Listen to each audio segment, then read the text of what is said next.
سنو، وہ اللہ ہے، کسی بھی وقت وہ معجزے بھیج سکتا ہے۔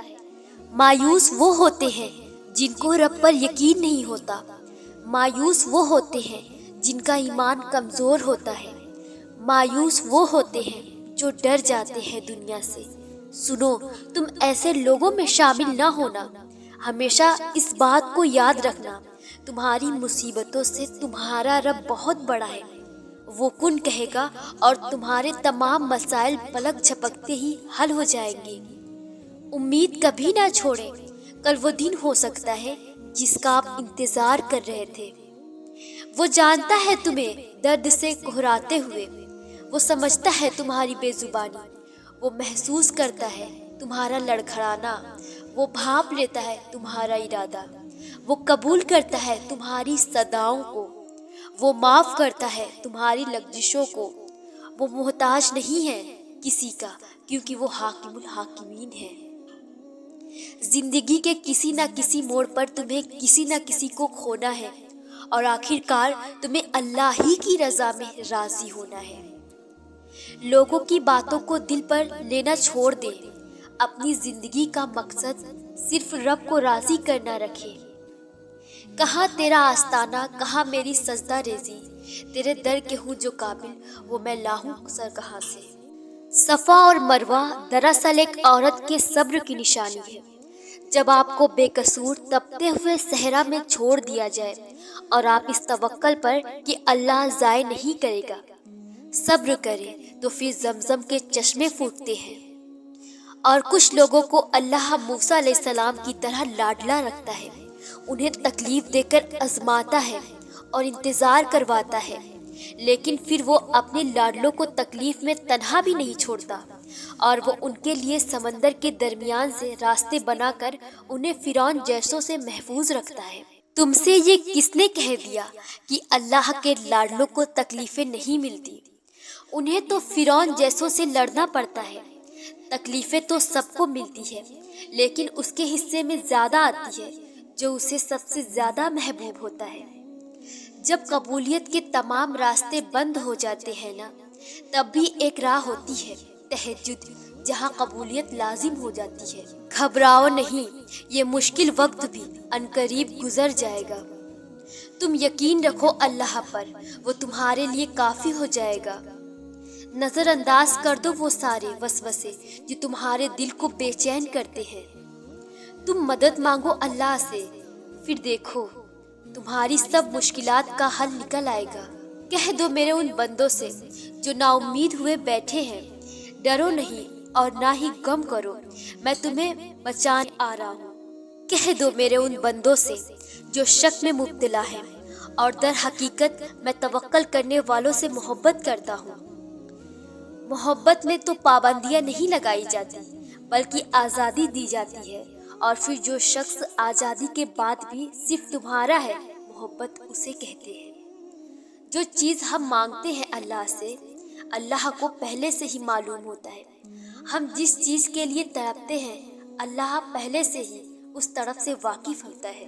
جب اسے سب پہلے پتہ ہوتا ہے تو ہمیں عطا کیوں نہیں کرتا؟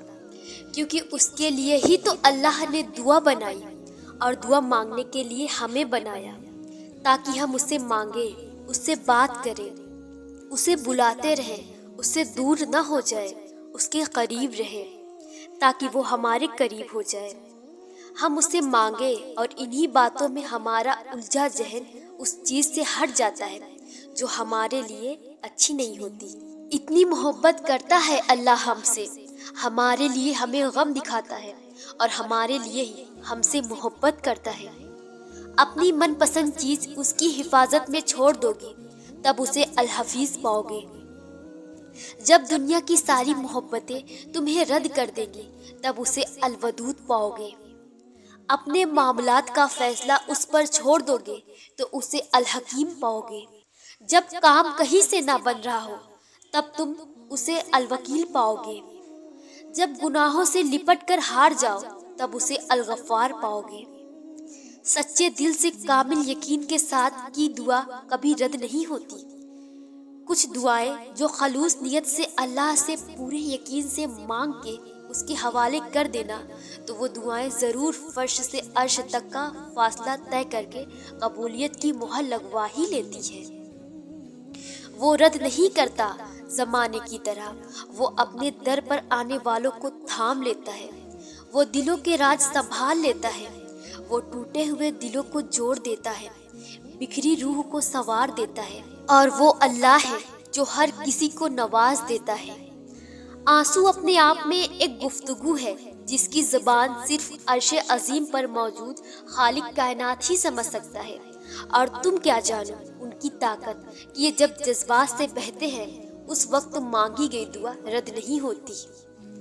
جن لوگوں کا دل اچھا ہوتا ہے وہ جلدی روٹھ جاتے ہیں، جلدی مان جاتے ہیں، جلدی رونے لگ جاتے ہیں اور جلدی ہنسنے لگ جاتے ہیں۔ ایسے لوگ اللہ کو بڑے پسند ہوتے ہیں۔ تہجد کے سجدوں میں تمہارا رونا ضائع نہیں جائے گا، انشاءاللہ جلد وہ سب کچھ ملے گا جو آپ چاہتے ہو۔ بس اللہ پر توکل رکھ کر دعائیں کرتے رہو اور اللہ سے اچھے گمان رکھو۔ نامحرم نے دھوکہ دیا تو کیا اللہ معاف نہیں کرے گا؟ لوگ کہتے ہیں کہ ہم نے اتنے گناہ کیے ہیں، ہم نے نامحرم سے باتیں کی، ایک خفیہ تعلق بنایا، لیکن اس انسان نے ہمیں دھوکہ دیا۔ اب میں بہت بڑا گنہگار ہوں، مجھے اللہ معاف نہیں کرے گا، مجھ سے بہت بڑے گناہ ہو گئے، میں اس قابل نہیں ہوں کہ اللہ کے آگے سجدہ تک کروں، اس سے کیسے معافی مانگوں، اسے کیسے مناؤں؟ یہ سب خرافات پتہ ہے شیطان ہی ہمارے ذہن میں ڈالتا ہے۔ وہ تو یہی چاہتا ہے کہ انسان خود کو ہی ناقص اور نکارہ سمجھ لے اور اپنے رب سے معافی مانگنے کے بجائے دور ہو جائے، اور انسان اس بات کو نہیں سمجھ سکتا۔ شرک وہ گناہ ہے جس کی معافی نہیں ہے، اور ناموس رسول اللہ صلی اللہ علیہ وسلم پر بھی کوئی غلط بات کرے تو اس کی بھی معافی نہیں، مگر نامحرم سے بات کرنا۔ اگر یہ سب کر کے آپ پچھتا رہے ہیں اور یہ سمجھ رہے ہیں کہ اب آپ کو اللہ معاف نہیں کرے گا، تو ایسا ہرگز نہیں ہے۔ بڑے سے بڑا گناہ کر کے بھی انسان اللہ کے آگے سر بسجود ہوتا ہے تو وہ معاف کرتا ہے۔ آپ نے کئی واقعے سنے ہوں گے کہ کوئی شخص جس نے کئی قتل کیے ہوں، مگر وہ جب توبہ کرتا ہے تو اللہ اسے معاف کر دیتا ہے، اللہ اس کے ساتھ رحم کا معاملہ کرتا ہے۔ آپ اللہ کے آگے معافی مانگ کر تو دیکھو سچے دل سے، وہ نہ معاف کرے تو کہنا وہ غفور الرحیم ہے، وہ رحمان ہے، اس کو الودود بھی ہم کہتے ہیں، وہ محبت کرتا ہے اپنے بندے سے۔ تو پھر اب کیا مشکل ہے؟ جاؤ اور منا لو اپنے رب کو۔ میری غفلتوں کی بھی حد نہیں، تیری رحمتوں کی بھی حد نہیں، نہ میری خطا کا شمار ہے نہ تیری عطا کا شمار ہے۔ سنو، پریشان نہ ہو، اسے پتہ ہے آپ کو کیا چاہیے، آپ کیا مانگ رہے ہو، لیکن آپ کو پتہ ہے وہ کیوں آپ کو مشکل حالات میں ڈالتا ہے، کیوں آپ کو آپ کی چاہت سے دور کرتا ہے، کیوں آپ کو بار بار توڑتا ہے، کیونکہ وہ آپ کو ان حالات سے گزار کے مضبوط کرنا چاہتا ہے۔ جیسے ایک ماں ہمیشہ چاہتی ہے کہ اس کا بچہ کبھی کمزور نہ پڑے، بلکہ زندگی کے حالات کا ڈٹ کے مقابلہ کرے اور اسٹرانگ بنے، وہ سب سمجھاتی ہے، بتاتی ہے کہ اس کا بچہ کسی میدان میں پیچھے نہ رہے کسی سے۔ تو اللہ 70 ماؤں سے بڑھ کے محبت کرنے والا کیسے چاہے گا کہ تم کمزور پڑ کر ٹوٹ جاؤ، بکھر جاؤ؟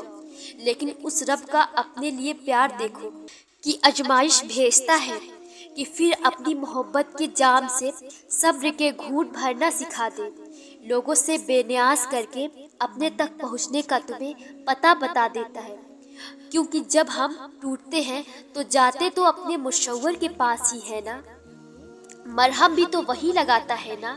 اس لیے ان سب کے ذریعے وہ آپ کو بتاتا ہے کہ کیسے اس پر یقین رکھ کے تم اپنے لیے وہ معجزے پا سکتے ہو جس سے تمہاری عقل حیران رہ جائے گی، تمہارے صبر کا تمہیں پھل مل جائے گا اور تم الحمدللہ کہتے ہوئے سجدہ ریز ہو جاؤ گے۔